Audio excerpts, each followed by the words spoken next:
Welcome back to Real Reds Talk. My name is Sam, and joined by Sherez and Chivy. Manchester United have won, and I use the term loosely, 1-0 against Luton Town at Old Trafford in what, to be honest with you, I'll describe it as a limp performance, if I'm going to be honest with you. A couple of incidents to talk about. I've already broke Chivy. Couple of incidents to talk about, but 3 points heading into the Arsenal break. Chivy, you had some strong words to say on the group chat. Talk to me, man, about that performance, or lack thereof, should I say. Yeah, it was just uninspiring, really. Just like I said, I put in the group chat, I said, this is mid-table football. Like, if this is our reality now, then I'll be really surprised if we finish in the top half of the Premier League. And I'm not trying to be, I mean this. I'm being realistic here. If this is it's not reactionary. It's not reactionary. Yeah. No, not at all. Realistically, if this is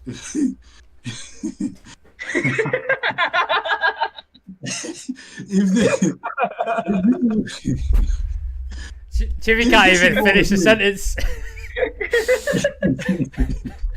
If this is what we're doing against Luton at home, when we really need to win, we really need to see a performance, and this, a Victor Lindelof goal, a scrappy, scrappy, and he just put his foot through. Good strike, but yeah, if this is what we're hedging our bets on, we're fucked, as in.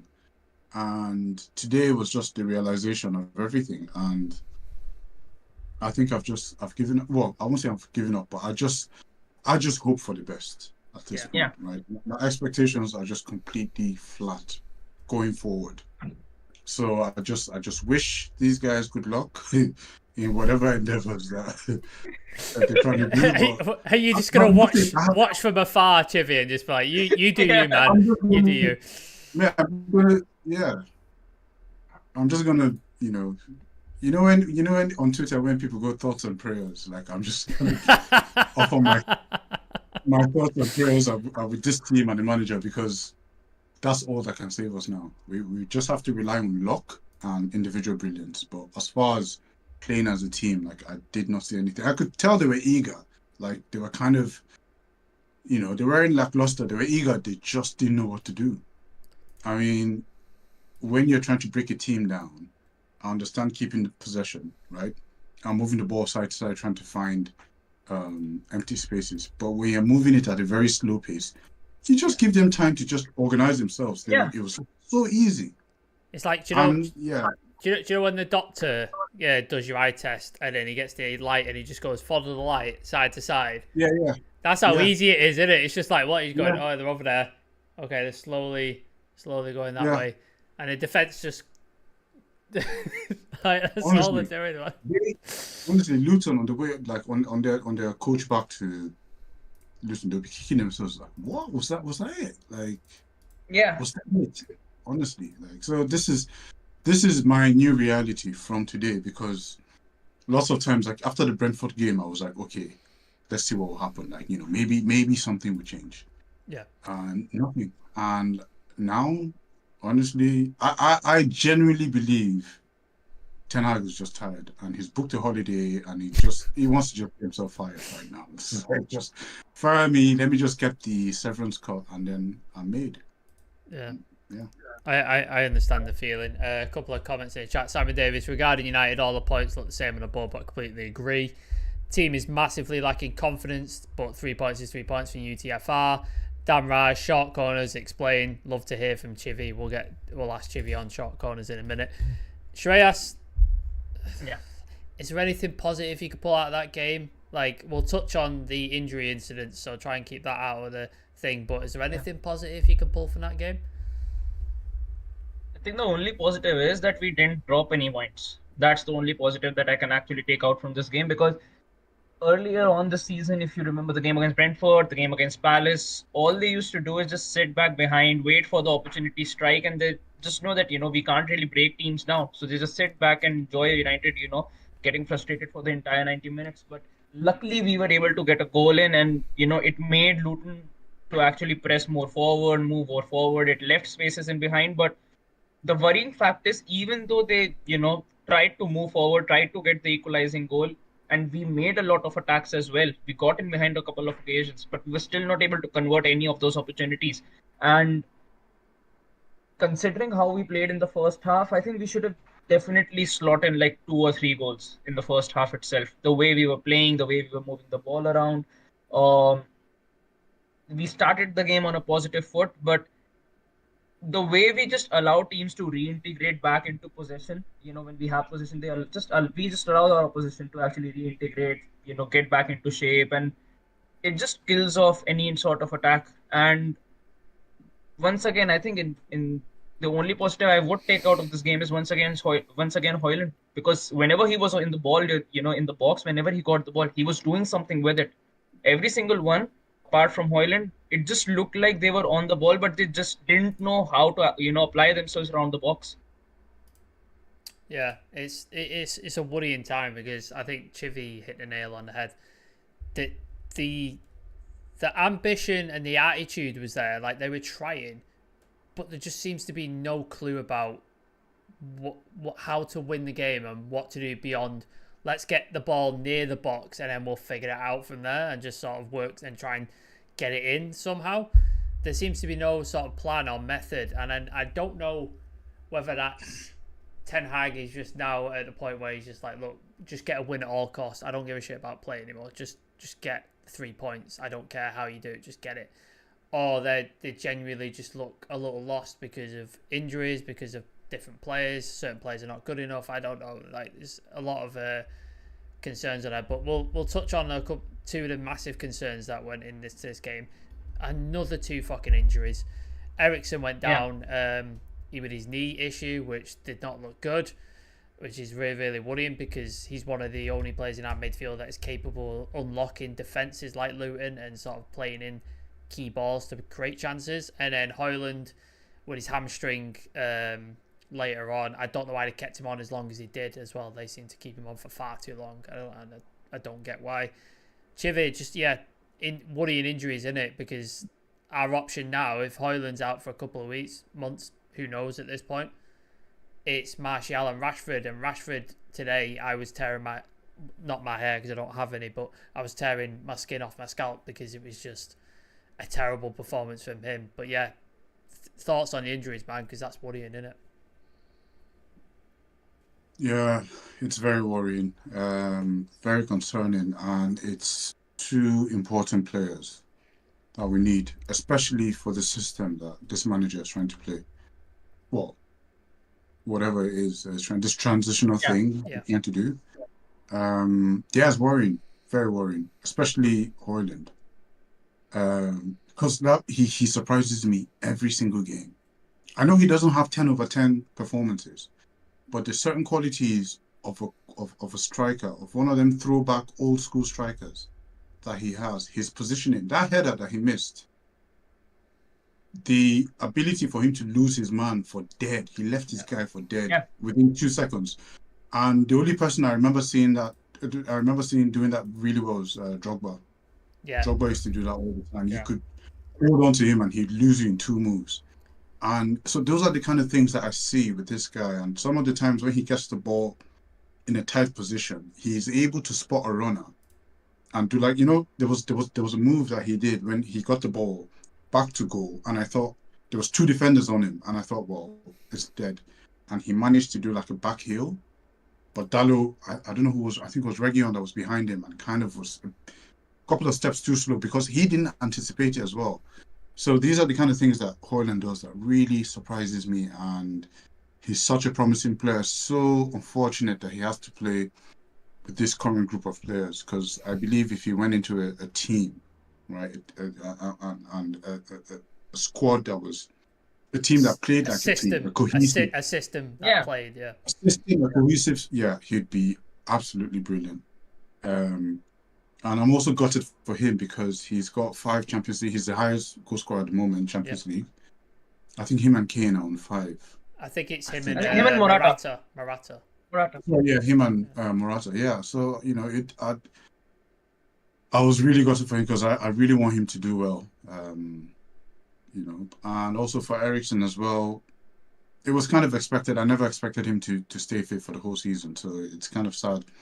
And what scares me now is, we don't have many options in on the bench, and B, it's just more. It just creates more chance, more avenue for this manager to just do some more of this crazy whatever it is that he's doing at the moment that nobody seems to understand. Nobody can tell you what he's trying to do. And the less quality players that we have, the worse it's going to be for us. So of course it's worrying, but I think I've already checked out mentally. I think so. Right now, and I'm just like, yeah, whatever happens. Because when they're there, there's not that much of a difference anyway. No. So I think so I think there's a lot. I think you have a point on some of it, but I also think I somebody put a stat up before. I think we've had 16 separate injuries this season, which is ridiculous. Like, that's a ridiculous season. So I think that has something to do with it. Obviously, you've lost your ball playing, press resistant defender in Lisandro Martinez. You've lost Luke Shaw, who on that left hand side, and when he came into centre back, was absolutely phenomenal. You've lost those two key players. Casemiro, performance wise, just wasn't up there, and now he's injured. And then you've lost like all your other squad players. So Kobe Mainoo, who was supposed to be a part of the squad and key to the squad apparently in pre-season, he's only just got back, and they're obviously doing him in slowly because they don't want to risk anything. Mount hasn't worked out so far. I thought he looked all right when he came on, but it hasn't worked so far, and he's been dropped. Anthony has been absolutely awful. Another one, Ten Hag signing. And then the players who were great last season haven't shown up. Bruno, Rashford, like people like that haven't shown up. So I think there's a lot of issues going on. But I think you're right in the fact that Ten Hag has to take some responsibility for certain decisions he makes. But I think there's a lot more going on than just him making sort of crazy decisions. Can I just a brief comeback to that? Yeah. In regards to the injuries now, like if we lose a lot of players, I understand that, I understand how it will affect the outcome of the game because we won't have that much quality and everything. But with the players that come on and replace, that come on to replace them, we would still at least like to see a good performance. Nobody's going to be angry if we're playing well and losing because we've got injuries. Like if we've got players there and, they're seeing a style of play, we're trying to do something, but it's not really what, like Brighton play really good football, but they lose a lot of games. Yeah. Do you know what I'm saying? So I wouldn't mind that. Like I just want to see some really, just some style of football that a promising style of football that I can believe in and that I can see, okay, in the future this is actually going to build up. I understand we're losing because of our injuries, but the way it is right now, whether we've got fit players or no fit players, it doesn't really make a difference that much. So this is the thing, but I get it as well. I mean, you can't just. I suppose I'm being a bit harsh because there's a lot of things, and squad harmony is a big thing. Sure. We don't have the belief anymore. We've lost a lot of leadership in Lisandro and Casemiro because when we had that Varane, Lisandro, Casemiro triangle sort of thing. Didn't lose, did we? We didn't lose games. No. We didn't lose any games. It was a backbone. Yeah, there was leadership there. You could see the belief in players and all that. So that also, culminated. So I think I'd accept that. I'm being a bit harsh, but I think it's just my disappointment that that's just coming out in the way I speak about this manager. It's understandable, man, and this is like everybody's entitled to an opinion here. Everybody's entitled to say how they feel. Like nobody's wrong. It's all raw opinions. None of us are actually coaches or football managers, so we're just speaking opinion, man. We're just speaking opinion. Yeah. Shreyas, I think Chivy's got a lot of good points there and a lot of stuff like that. And then obviously we've now got 3 points heading to another international break, which fuck me, I hate I used to hate international breaks, but at the minute with United, I'm fucking glad of him because I don't have to watch him. Yeah. So it's a little different. Do you think we could come back after this international break a little bit more refreshed, a little bit more confident because we've had 2 wins in the league back to back? Obviously, there was the result in the Champions League against Copenhagen, which was gutting, but I thought the performance was there. Have you got any hope after this international break, or do you think this is an example of how the season's going to go for the rest of the season? I think once international break ends, we'll have Kobe Mino back fully. Hopefully, we'll have Luke Shaw back as well because he's been cited around Old Not Trafford. So till maybe not till after Christmas. That's what Ten at Hag least, said. So at least we He's get been near to that cited. point. He's been cited at Old Trafford. Yeah. What doing what? Like chilling, just chilling. he forgot his charger in the dressing room. Was like, yeah, I need to go pick up my charger, and then like eating Yeah. saw him there. eating an overpriced panini, probably. Yeah. Went to pick up his mail that was Yeah. sent to Carrington. But Yeah. I think the biggest question will be that after international break as well, will the players that Ten Hag has got in, players like Amrabat, what kind of role will they be featuring in, as the season moves forward? Because I expected him to actually slot into Casemiro's position, now that he is out. He was supposed to be that person who would come in when Casemiro isn't available. So, and at the moment, he's behind McTominay in the pecking order. So it's it's a very weird scenario to be Yeah. in. And we're going into games on a Shreyas. consistent basis. Yeah. Shreyas, Johnny Evans was getting in over Rafael Varane. Yeah. That's Lindelof was the playing weirdest one. over Reguilon on left back. What's Varane now? Third choice. Something like that, yeah. Fourth Fourth choice. Because Yeah. it's Maguire, Evans, Lindelof, and then Varane. Yeah. Mental. Absolutely mental. Yeah. And yeah, so the thing is, if what this system that he is trying to blend in with the players, if it doesn't happen sooner, then I think it will happen. We'll be seeing much worse results because after international break, I think we've got much more pressure to when we come in. You've got Champions League games as well. You've got big Premier League games as well, and right now we need consistency. And when I look into this team, apart from Hoyland, I don't really see that much consistency in any of those players. So it's a very worrying sign. Um, Hopefully Ericsson and Hoyland aren't, actually out for too long. Hopefully they come back by the time international break is over. They are able to recover. And all we can actually do is hope for the best because right now, if I'm realistically seeing this sort of a performance, I don't see any hope in the Champions League or even the coming Premier League games. Teams like Newcastle, if we turn up like this against teams like Newcastle, they'll absolutely rip us apart. So it's going to be it's going to be nervous times. Yeah, it's. I find it hard to describe. Like a mate of mine who's not a mate of mine, a friend of a friend who's a Sunderland fan, was asking me to describe like what's going on at United, and I felt like saying to him, mate, I haven't got the time to explain to you what is going on at this club at the minute. Like, A lot. it'll just take this entire dinner for me to explain to you what is happening at this club because it's just. There's so many issues and so many problems and so many little things. I'm just going to read out a couple of comments. UTFR, Chivy, mate, get yourself a beer or a spliff and cheer yourself up, mate. Lewis, Lewis was so shit, man. Simon Davis, if United could build on this, fair play, but there's huge question marks. Lewis, the players ain't good enough. 90% of the team don't get any to top tier team. He's obviously training them too much or too hard. We're riding out a tough period and getting wins. Rashford needs a goal. Rashford needs to start fucking doing something. Honest to God, he's doing my head in. Yeah. Simon Davis, Ten Hag must be fully backed. If United sack it, it's back to square one. Rome wasn't built in a day. I agree. Dan Ryan should have taken Hoyland off 5 minutes before just to avoid what. Yeah, I don't know why he was kept on. That was weird to me. United tactical talk. Important 3 points by performance and never mountain injury list is concerned. Absolutely. Simon Davies got to dig deep. Andy Williams, no belief in Ten Hag. He's made this club way worse. The mentality is awful. I don't think you were around before Ten Hag, mate, in the season of Ralph Rangnick. That was worse. That was so much worse. That season was. Well, I get what he's saying. I understand where it's coming from, but yeah. It's so much worse. UTFL, hopefully Rasmus and Ericsson don't go on international duty. If he lets them go, I swear, like, you need to pull a Fergie there and be like, yeah, they're not going. They're injured. They're not going. It's because I think they go there just to get their allowance. It's just like Lissandro went out there, didn't he? He was injured. He went. And I was like, why is he going? He didn't feature. Why Wasn't even on the bench. And was just around with the squad.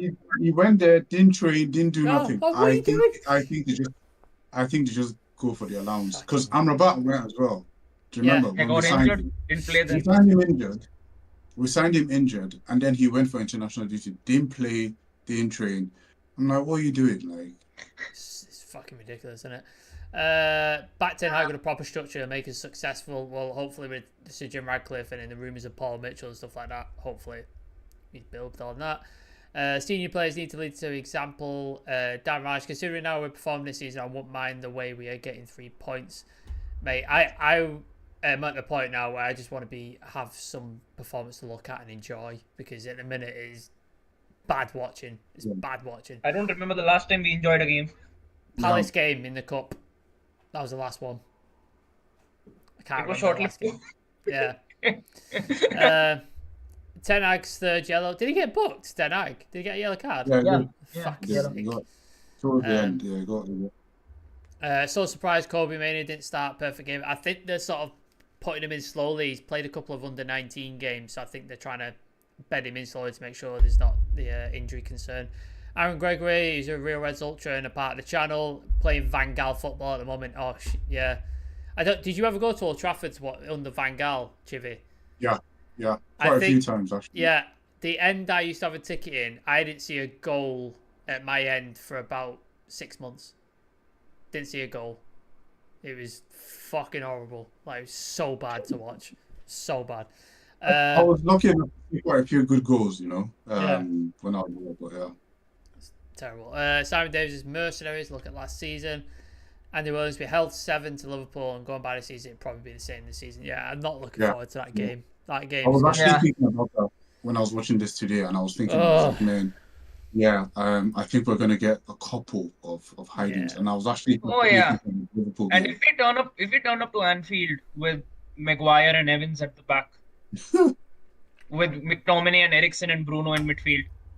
Do you know what? I'm surprised City wasn't worse. I thought City were going to absolutely just tear us to pieces. They just didn't put any effort in. Couldn't be asked, could they? Couldn't be bothered. If they wanted to, they could have put in like 5 or 6 behind us easily.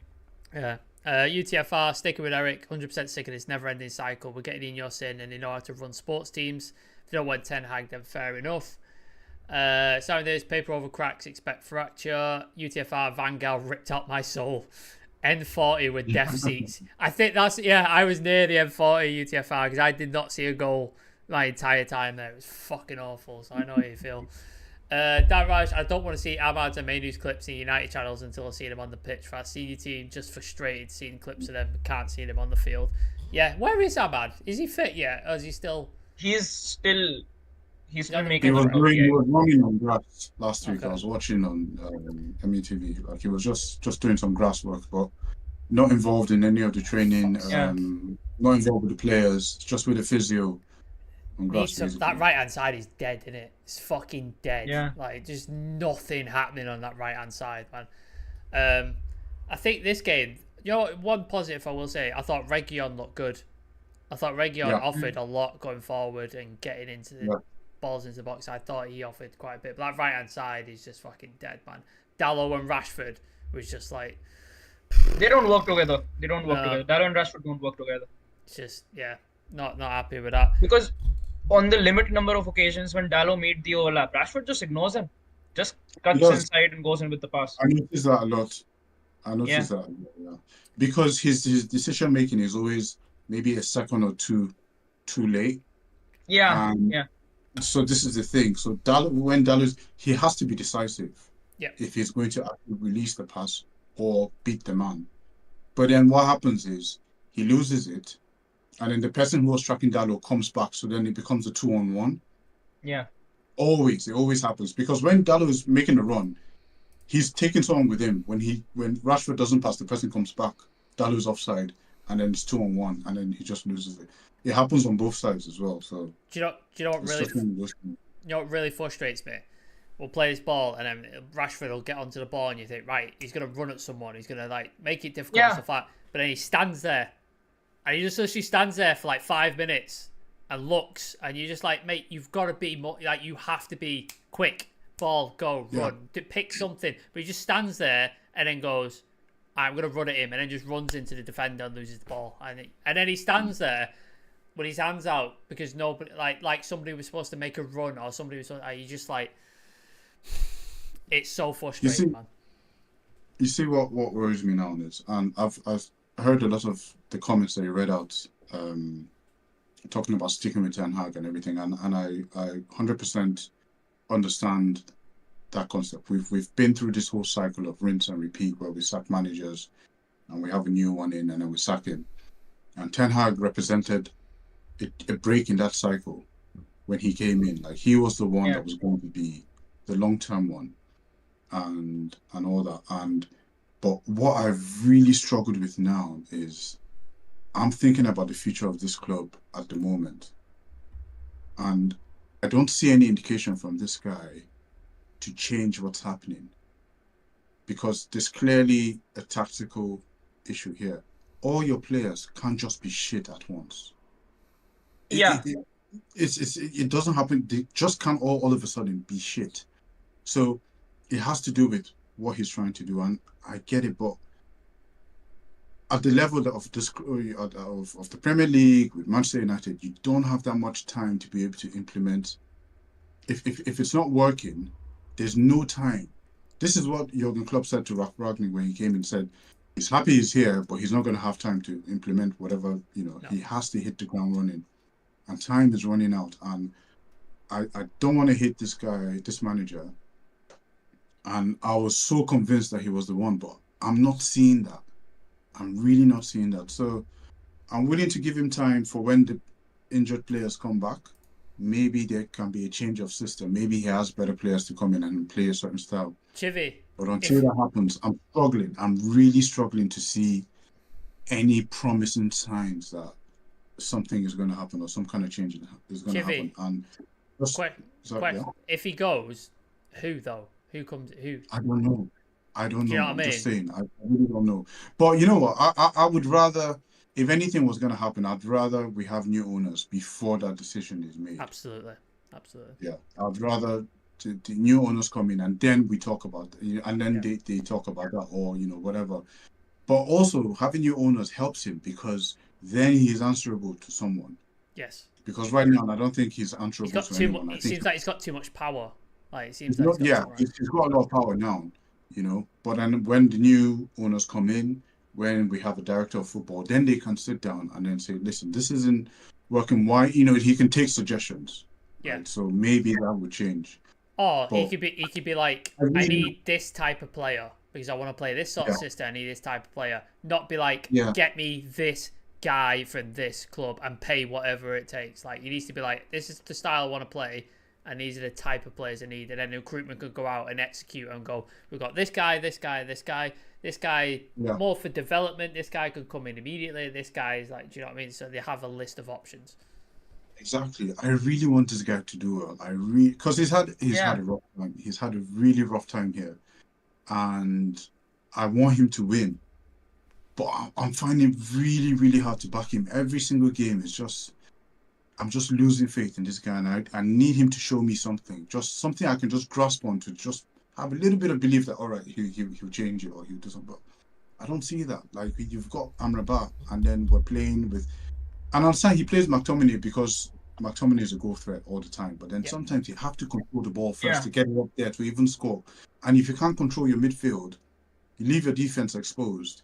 It's not sustainable long term. It's working now, but it's not sustainable long term. Like you were talking about Liverpool. Can't win. You're not going to win trophies or titles with that. Like, it's not. You're going to put Maguire and Evans against Darwin, Salah, and Luis Diaz. Get them into pieces.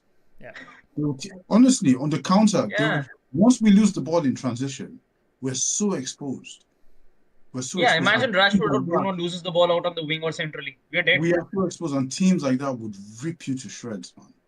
Yeah. And this is just what scares me. And finally, I'm sorry I'm going on tandem, that's but fine. It's the Rashford and Bruno thing that it just seems like there's no discipline in this squad anymore. Like, you can be crap, but once the manager favors you, it doesn't matter what you do on the pitch. Like, that shot that Rashford missed, like, he wasn't interested.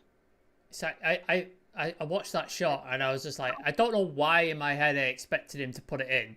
and why I was so angry that he just Yeah, hits it straight to He keeper. wasn't interested. Because He wasn't we've interested. seen it every single week of him doing it. And then in my head, I was annoyed at myself for getting annoyed that he didn't finish it. It was like, what did I expect? Like, of course he was going to fucking hit it straight to keeper.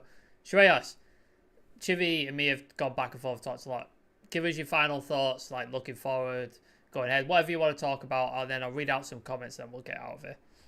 yeah. Yeah. I think personally going forward, I would love Ten Hag to actually revert back to the system he played last season. Like I seriously feel if he reverts back to what we played last season, maybe we'll have better performances because these players were actually playing really well under that system. Rashford was blossoming, Bruno was blossoming, Casemiro Absolutely. was looking like an Yeah. absolutely world-class player in that system as well. Luke Shaw, Yeah. Lisandro, every single one of these players was doing Even when fantastic. we had And injuries, stress, they played yeah, well. Even when they we played lost a lot of quite well, players. and against tough teams as well. Man City, Yeah. we played quite well. Barcelona, we actually outplayed them for like 60 to 70 minutes at their home ground. Um, and before the season started, I personally thought, Ten Hag is trying to make advancements into this team to actually make the system more effective. Because last season, at the back end of last season, we created a hell lot of chances for Weghorst, but he didn't, finish even a Yeah. single one of them. So I thought, Yeah. now that we've got Hoyland in, we are playing that sort of a system. Now you've got an Amrabat in who can slot in for Eriksen, can get you more defensive stability and energy. You've got Mason Mount as well. You're in under pressure, you're goal down. You make a midfield of Casemiro, Mount, and Bruno just because you're trailing, and then just go for it. And when with Onana coming in behind as well, I thought now we've got a keeper who can play out the back. He can help in the build-up play, and it will free up more time for Lisandro to actually spread the ball around a lot more. So I seriously feel if we stuck to what we were playing last season, I think we would have had a much better start to the season because there have been glimpses, against Arsenal as well. I think at least for the first 30 minutes, we reverted back to that old system, with Eriksen actually occupying that midfield role alongside Casemiro. We looked quite good.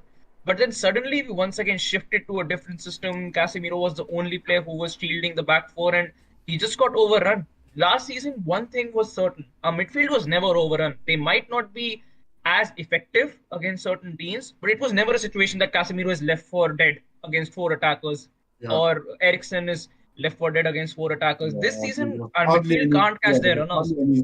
hardly any sort of scenario like that last season. Because I still don't remember last season there wasn't a situation where a midfield even had to catch their runners. They were just quite solidified in their positions and they just allowed Bruno to actually move around forward so he wouldn't get swamped. This season, now that two players are actually moving around forward, it just leaves a lot of spaces in behind, and that is what is killing us against mediocre teams as well. And that is what cost us the game against Copenhagen too. Yeah, great points, great point. I'm going to read some comments out and then we'll get off. Simon Davis, no vision, but is his vision being backed fully? UTFR, Klopp had loads of time, same with Arteta, I agree. Joseph Jack, rumours of Sir Jim Ratcliffe spending 150 million in January. That ain't happening. I severely doubt that. Not a shot. At max, he gets one signing. At max. Yeah, probably a loan as well. New owners is essential. Joseph Jack, Ten Hag goes for hardworking players. That's a plus. UTFR, ride the red wave of rock bottom, but still nicking wins. When we get this football infrastructure, things will change. I have faith and positivity. I'm glad, mate. Like, we need that. Simon Davis, look what he inherited. I agree. For sustainability, you need to play definitely the two of Casemiro, Amrabat, and Menu. Rashford is off, believe me, for big money. We don't have to speak in order to communicate body language. UTFR, Shreyas, just laugh so you can cheer Chivy up. Your laugh is mint. So there's that rise, just hoping no more injuries in the international break. Simon Davis, United's midfield this week. UTFR, 30 league wins out of 50 games. That's Eric Ten Hag. You need imposing characters in midfield. Modern day Roy Keane is required. Yeah, we definitely need some leaders and someone to take a hold of these games because Bruno ain't doing it. Rashford ain't doing it. Players like you'd expect to step up and understand the club just aren't doing it. So it is quite worrying. But Man United have won 1-0. We're heading to the international break with 3 points. Obviously, it's a little bit worrying in terms of performance and in terms of like where do we go from here. But hopefully, we get a couple of players back and some positivity happens when we come back. Some good points raised in the comments. Absolutely. Actually, that I did consider about Klopp and Arteta. They actually had time Yep. I didn't consider that. So they have time. They got their Arteta 11s finished. in. Arteta finished 8th. He did 8th and 5th. Yeah. Yeah. So Yeah. you know what I mean. I think Yeah. Klopp So finished. that's a good Klopp reminder, finished. actually. Klopp finished Seventh 7th in his first season. Yeah. Yeah. So it is actually a good reminder because I remember when Arsenal were really, really terrible and Yeah. it didn't look like anything was going to happen. Oh, they So, were Arteta yeah, out that's- every that's fucking actually- week, weren't they? They were just Yeah. Arteta out Yeah. and get. yeah, Arsenal yeah, fans yeah, just yeah. Arteta out all the time, weren't they, during that period? So Yeah. So that's I actually think they a good went point. through a period where they didn't win a game for a period of 3 months or 3.5 months. Yeah. but yeah, Yeah. it's Yeah. Well, that's something to be hopeful for then. there you Because go. to be fair, like when you watch games like this, and then over the past couple of games, I do have to admit that it would sometimes your judgment is clouded and because of everything, and then you don't really look at things on the biggest perspective. So yeah, maybe with time, we'll see what's happening. Because during preseason, I actually saw the structure, this new style of play that he was trying to, and I had hope when I saw it in It might preseason. work. Yeah, it doesn't look anything like it. But anyway, that's No, just you're correct. Like time and stuff like that, and then we've got hope on the horizon with this new football infrastructure with the rumours of Paul Mitchell and John Claude. Every time I want to say Van Damme, but I know it's not. So I think that if we can get that in place before the January window, and especially before the summer window, and start planning players and stuff like that, I think hopefully something positive comes from that. Obviously, I think while we're under the Glazers, I don't think we'll ever be historically successful like we were under the Fergie era, but we have to hope for something better, man. Just hope for something better. But yeah, lads, thank you for coming on. Appreciate it. I know it's been a shit game to watch and there wasn't much to analyse in terms of sort of positive things, but we had international break. Chivy, can you please take me with you to Nigeria because I need a fucking break from this shit. I'm going for a week. I'm going for a week. I'm eating, man. I'm just gonna eat. I want to come with you. I want to come with you. Just take me with you. I fucking can't be doing with this shite anymore. Thank everyone in the comments as well. Like everyone in the comments. Yeah, everyone in the comments. Let's just go to Nigeria. Let's have a good time. Shreyas, thank you for coming on. Enjoy the rest of your Diwali festival as well. I've not seen any fireworks in your background, but it seems like it's going to kick off. It's died down a bit. I think during the game, everyone's got that feeling of festival sucked out of them. Yeah. Don't blame him. Don't blame him. Cheers, lads. I appreciate you coming on. Everybody, subscribe if you're new here. I appreciate everybody in the chat. Simon, UTFR, Aaron, Dan, Ollie. It's nice to see some insightful, intelligent comments and have a good chat. I love that shit. Check us out on socials if you don't already. Twitter, TikTok, Facebook, Instagram, Real Red Talk. You'll find us there. And yeah, we'll be back with some sort of show tomorrow and content throughout the week. I'm going to try and get Jay Motti on the channel next week. See, because I've been texting back and forth with him, so we'll try and get him on the channel. But yeah, appreciate it, lads. I'll speak to you in the chat. Peace out, everybody.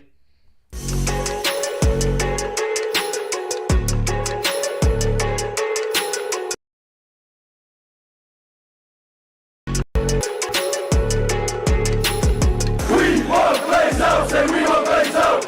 We want Blaze House and we want Blaze House. We want Blaze House and we want Blaze House.